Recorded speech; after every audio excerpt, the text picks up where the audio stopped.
This year's Salon Culinaire looks to improve even further on the high standards set in 2018. The standard's excellent, it always has been very, very good. Everyone is looking at that extra centimetre, that extra millimetre of perfection.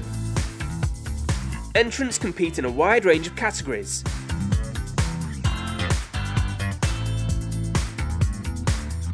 It's all done now, it's all cooked, it's all displayed, and just have to wait now. We've worked really hard at developing these ideas and we're so glad it's finished. It's down now, it's done, I can't do anything else, so until the results come in, we'll see what happens.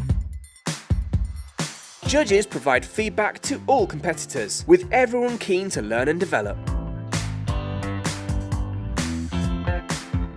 I think it's a great way of feeding back to the industry what people actually achieve.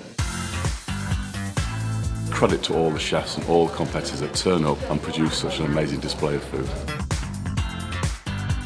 The judges have a tough job to choose their favourites. As ever, the standards are extremely high.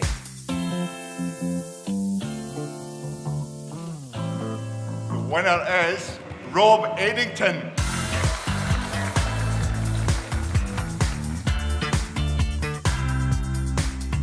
I'm chuffed, it was beyond my wildest dreams really, you hope you can win, but I didn't expect this.